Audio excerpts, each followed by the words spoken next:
Can I get a business card from all of you guys? I got one from... Who's the supervisor or ranking officer here? He's not on scene right now. Okay, so this guy comes out here and asks us to leave the parking lot. I mean, he can ask us, but do you realize how that looks when you come and ask us something arbitrary that we don't have to do? Like, you know that it's trying to enforce will. I mean, we're supposed to be the victims here, but why? Why?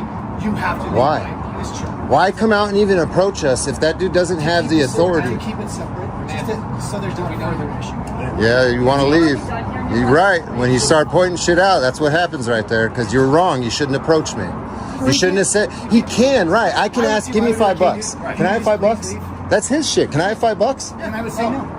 No, exactly. But that's weird, dude. Why am I going to ask you for $5? If we're in McDonald's, do you tell the guy behind you, hey man, I'm a police officer. I need you to just take 10 feet. You're obstructing right now. Bro, that's stupid. Why come over here and say anything to people that have a right to stand here unless the property management asks us to leave? That's all you need to tell him. If he said, can you ask him to leave? Can I answer your question? Go ahead, yes. Because obviously this guy doesn't want you. To avoid any further issue, we just ask you, hey man, can you just leave? You could totally say no. Be like, no, I'm not gonna do that. Okay, cool. I get it, but and as long as you stay separated, it's not even big. But listen, you guys get a lot of calls when videos get put up on the internet, and it's because of little things like that. Like that's. The encounter begins in a parking lot where a group questions why a police officer approached them and asked them to leave, despite having no legal authority to enforce such a request. The conversation quickly shifts into a broader discussion about perception and power. One individual argues that even a simple request from an officer can feel like a command due to the uniform and visible authority, while the officer maintains that it was only a voluntary request meant to avoid conflict. The group insists that such interactions often create unnecessary tension and confusion about citizens' rights. What I'm trying to tell you, that shit, people don't like. I'm a grown-ass man, dude. I don't want you telling me what to do unless I'm breaking the law. You know what I mean? That's what people don't like. Did he tell you what to do? Did he ask you to leave? You're wearing a uniform with a gun. I mean, that's automatically an intimidation factor right there. That's maybe not for me, but for other people. Assume it's a directive. They have to listen to you. Most people, you assume most because people so many of you here. think a cop tells you. Well, we weren't. You guys were here first. It's an intimidation. You coming up with. We saw you guys here. I don't think I've been intimidating at all. I'm not talking about you. I'm just saying doing that, coming out to ask. I want this to be just taken care of, and like I said, I advise that you guys take care of it through court. Super simple. Yeah. And I just don't want any more. I was hoping we could do it without court, man, because I hate dragging anybody. I get it, but we're past that. So we'll let you guys go back to your day. I'm just trying to give you some insight, man. That little stuff like that is what drives the videos, what drives more people to do this. It seems stupid. Like he can ask you, yes, but that little tiny thing pisses not. Bro, I have a 250,000 followers. It's not just me standing here. Do you understand? 10,000 followers, 130 something followers. Like, dude, there's hundreds of thousands of people. This is what perpetuates hate for the police. And you might not understand that little dude. He just asked you to leave, bro. But it's the concept of you're wearing a uniform. You look like military out here trying to tell us. It doesn't come off as he asked you. Even though he did technically ask, it does not come off like that. You know what I'm saying? Most people, if you ask them, if he were to come out and ask them to step off the property, they're going to be immediately intimidated and they're going to do exactly what you say. And you guys have become used to that. You know what I'm saying? So it just becomes second nature to just do that kind of thing. But you don't realize the adverse effect it has once this goes on the internet. I think it's a lot of it's the approach and how you do it. Yeah. I mean, he was being nice about it. I'm not saying he's being rude, but... Hey, I'm the big... As the discussion continues, the tone becomes more philosophical, focusing on how small interactions between police and citizens can escalate into larger public distrust. The individual explains that moments like these are often recorded and shared online, influencing public opinion about law enforcement. He emphasizes that what officers may see as minor or routine behavior can be interpreted by the public as overreach. The officer listens and attempts to de-escalate, acknowledging the perspective while reiterating that the intention was simply to resolve a situation before it grew into something more serious. Swinging, and I'm going to come over here and be like, get the fuck out of here.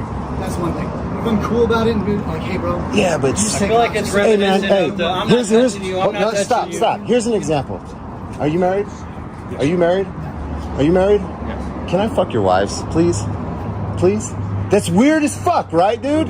That's the same thing to me. I'm a grown man. I don't want to be asked to do anything unless I have to. You know what I'm saying? We can take it to that extreme or very simple. It is, but you see what I'm saying? It can be used in a lot of different scenarios. Out in public, if somebody asks you that, bro, you're not going to act like cops. Especially if you've had a little bit of drink at the bar or something. Somebody says something to you like that? You don't drink? Good. I don't either. All right, guys. Liver poison. You guys have a good day. Hey, man. Hey, buddy. Hey, I don't need your directives. I'm not committing a crime. Stay away from me. No. Don't walk towards me. Stay away from me. No. You don't get to pick where I stand in public, buddy. Get away from me. No, then I'm gonna search you for weapons. I don't know. Oh, get away from me, you coward. Just go down there. You coward. You ain't gonna search me for nothing, buddy. You can tape, but go down. You don't tell me where to go, Streeback. Get away from me. Go over there with your buddy. You see how he's smart enough not to say nothing to me? You see how he's smart enough not to say nothing to me? But you're dumb enough too, right? No, I'm not. Yeah, you are. You don't have to ask me nothing. Back up, man. No, I'm gonna stand right here. Good. Stand right there. I mean no ill will or intent towards you. Go do your job. Okay, I just asked you to step away. I don't care what you asked. It's not a law. Despite attempt to keep the conversation calm, the interaction takes a sharper turn when another officer approaches more closely. The individual reacts strongly, demanding space and questioning the officer's authority to come near or suggest a search without clear justification. The tension rises as voices grow louder and accusations of intimidation and misconduct are exchanged. The officer insists on maintaining safety and awareness, while the individual argues that he is being targeted without cause. The situation reflects how quickly encounters can escalate when personal space and authority are challenged. Law, buddy, is that a law? You're a law enforcement, aren't you? Thank you. I don't know what you are doing or planning to do or not. I'm standing here with the camera in my hand, genius. Well, I can stand here just as you can stand there then. Yeah, well, I didn't say you couldn't stand there. I didn't try to tell you to go somewhere like you did me, jackass. Yeah, I got freedom of speech too, by the way, buddy. Yeah, I know you know, and you look at your disdain towards me because you can't stand it. No, it's because Yeah. it's proper, that's all. Proper would have been leave me alone when I walk up to you. That's would have been proper. That's why the public can't stand you scumbags. Always trying to tell people what lawfully they can and can't do. I said you could tape, just scoot it down. I don't need your permission, though. That's where you're wrong. Giving me permission to tape, I don't need it from you. The Constitution of this great place gives it to me. So, hey, here's another law in Indiana. I'm not yelling at you. I'm asking you to quiet down. Stop screaming and yelling. Bud, I can protest anywhere I want and be as loud as I want. You're right, you can protest. Exactly. So let's be quiet now, sir. Okay, stop screaming and yelling. Number 63. This is my normal voice, buddy. Okay. This is my normal voice.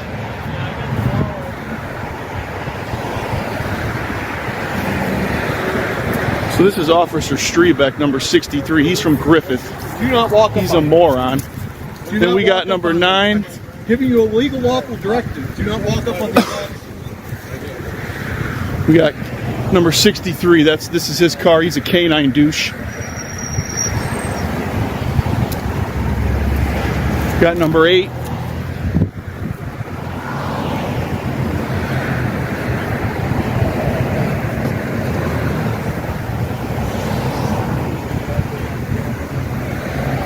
What's your name and badge number?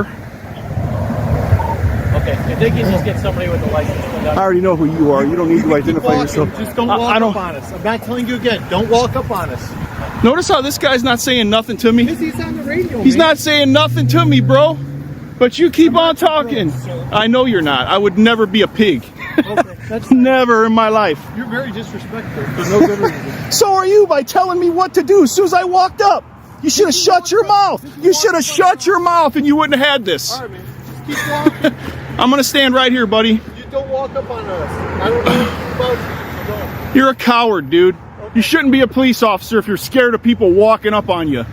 In the final moments, the confrontation intensifies further as the individual openly criticizes law enforcement, accusing officers of overstepping their boundaries and misusing authority. He asserts his right to stand, speak, and record freely, emphasizing constitutional protections. The officers attempt to maintain order, occasionally responding but largely holding their position. The exchange becomes a heated standoff marked by frustration on both sides. Ultimately, the moment captures a recurring dynamic seen in public encounters, where differing interpretations of authority, right, and respect lead to prolonged and emotionally charged conflict.